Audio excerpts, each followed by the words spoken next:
Don Quixote in Cervantes' novel is a typical example of the victim of triangular desire. But he is far from being the only one. Next to him, the most affected is his squire, Sancho Panza. Some of Sancho's desires are not imitated, for example, those aroused by the sight of a piece of cheese or a goat skin of wine. But Sancho has other ambitions besides filling his stomach. Ever since he has been with Don Quixote, he has been dreaming of an island of which he would be governor, and he wants the title of Duchess for his daughter. These desires do not come spontaneously to a simple man like Sancho. It is Don Quixote who has put them into his head.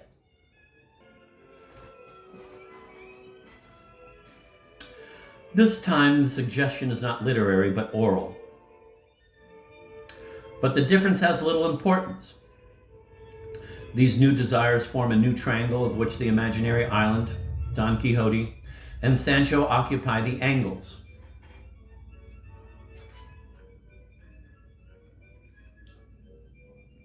Don Quixote is Sancho's mediator. The effects of triangular desire are the same in the two characters. From the moment the mediator's influence is felt, the sense of reality is lost and judgment paralyzed. Since the mediator's influence is more profound and constant in the case of Don Quixote than in that of Sancho, romantic readers have seen in the novel little more than the contrast between Don Quixote, the idealist, and the realist Sancho. This contrast is real but secondary. It should not make us overlook the analogies between the two characters.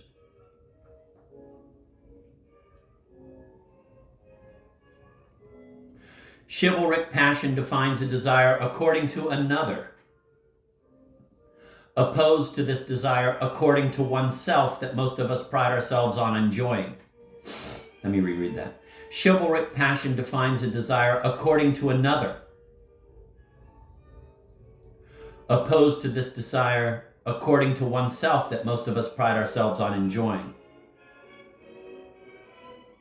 Don Quixote and Sancho borrow their desires from the other in a movement which is so fundamental and primitive that they completely confuse it with the will to be oneself.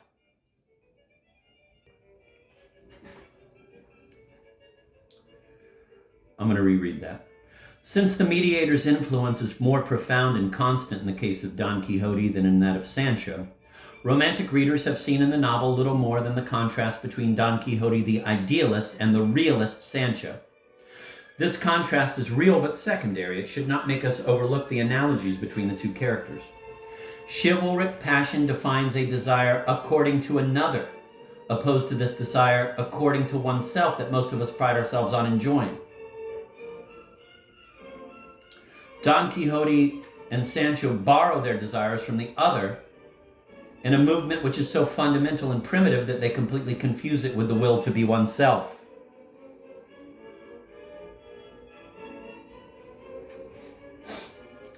One might object that Amadis is a fictitious person, and this we must admit, but Don Quixote is not the author of this fiction. The mediator is imaginary, but not the mediation. Behind the hero's desires, there is indeed the suggestion of a third person.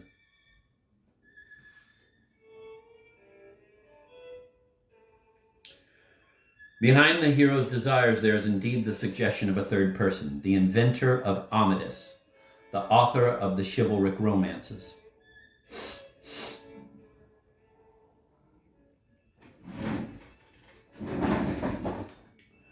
Cervantes' work is a long meditation on the baleful influence that the most lucid minds can exercise upon one another.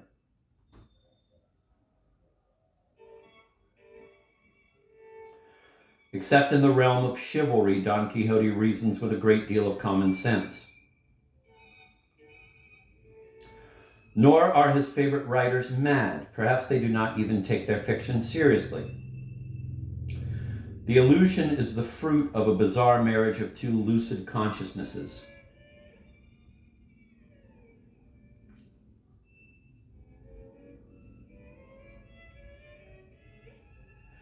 Chivalric literature, ever more widespread since the invention of the printing press, multiplies stupendously the chances of similar unions.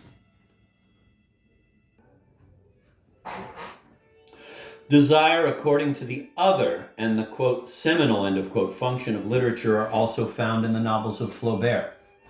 Emma Bovary desires through the romantic heroines who fill her imagination. The second-rate books which she devoured in her youth have destroyed all her spontaneity.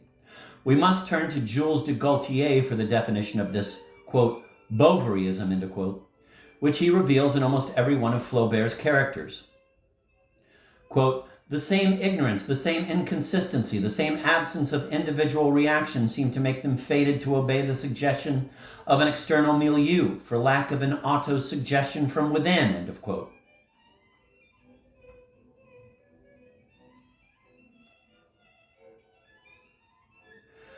In his famous essay entitled Bovaryism, Gautier goes on to observe that in order to reach their goal, which is to, quote, see themselves as they are not, end of quote, Flaubert's heroes find a, quote, model, end of quote, for themselves and, quote, imitate from the person they have decided to be all that can be imitated, everything exterior, appearance, gesture, intonation, and dress, end of quote.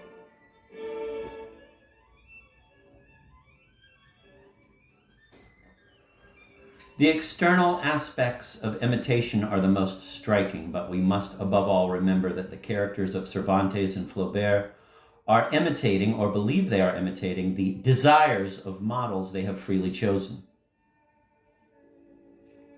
A third novelist, Stendhal, also underscores the role of suggestion and imitation in the personality of his heroes.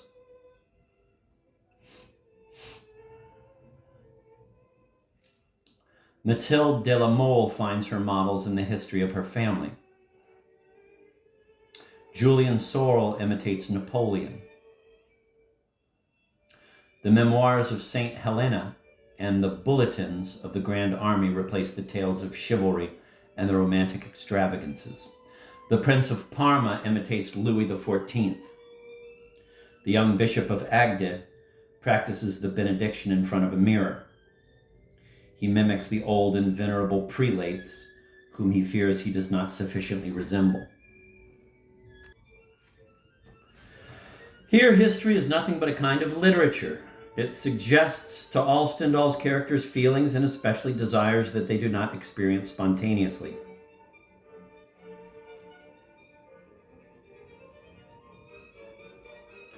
When he enters the service of the Raynal family, Julian borrows from Rousseau's Confessions the desire to eat at his master's table rather than at that of the servants. Stendhal uses the word vanity, vanité, to indicate all these forms of copying and imitating. The vaniteux, vain person, cannot draw his desires from his own resources.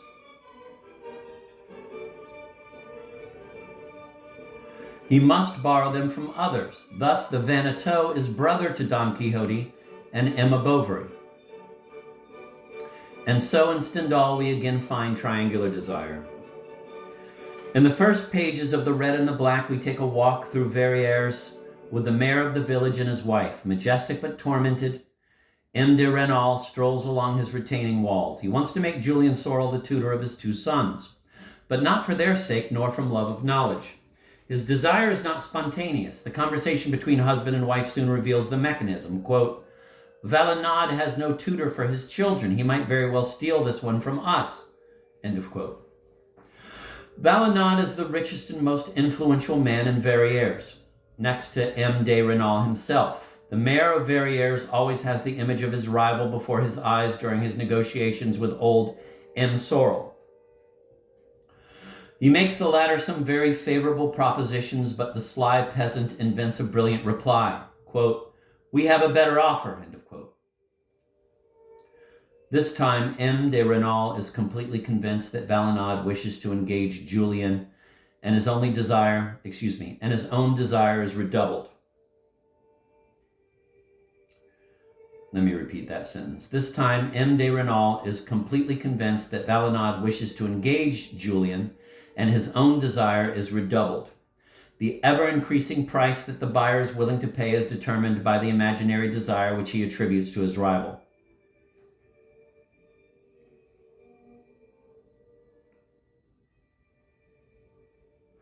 So there is indeed an imitation of this imaginary desire, and even a very scrupulous imitation, since everything about the desire which is copied, including its intensity, depends upon the desire which serves as model. At the end of the novel, Julien tries to win back Mathilde de la Mole, and on the advice of the dandy Korasoff, resorts to the same sort of trick as his father.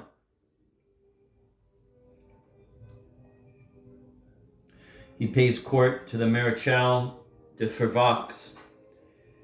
He wishes to arouse this woman's desire and display it before Mathilde so that the idea of imitating it might suggest itself to her. A little water is enough to prime a pump. A little desire is enough to arouse desire in the creature of vanity.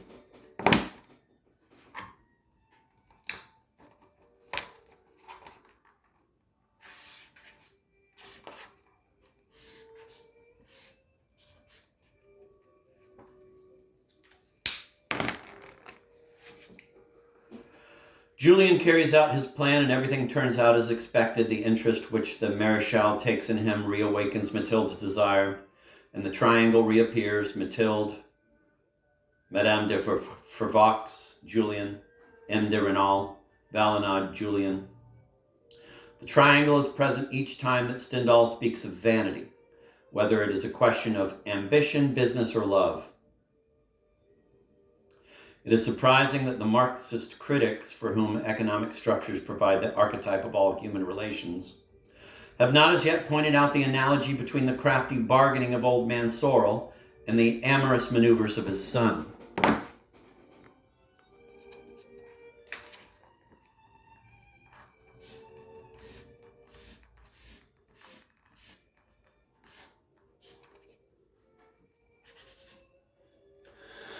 A vaniteux will desire any object so long as he is convinced that it is already desired by another person whom he admires. The mediator here is a rival, brought into existence as a rival by vanity, and that same vanity demands his defeat. The rivalry between mediator and the person who desires constitutes an essential difference between this desire and that of Don Quixote, or of Emma Bovary. Amadis cannot vie with Don Quixote in the protection of orphans in distress. He cannot slaughter giants in his place. Valenod, on the other hand, can steal the tutor from M. de Renal. The Marechal de Fervaques can take Julien from Mathilde de la Mole. In most of Stendhal's desires, the mediator himself desires the object, or could desire it. It is even this very desire, real or presumed, which makes this object infinitely desirable in the eyes of the subject.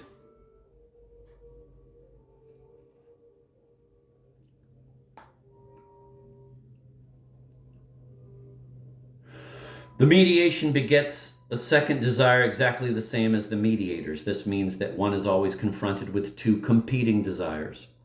The mediator can no longer act his role of model without also acting or appearing to act the role of obstacle.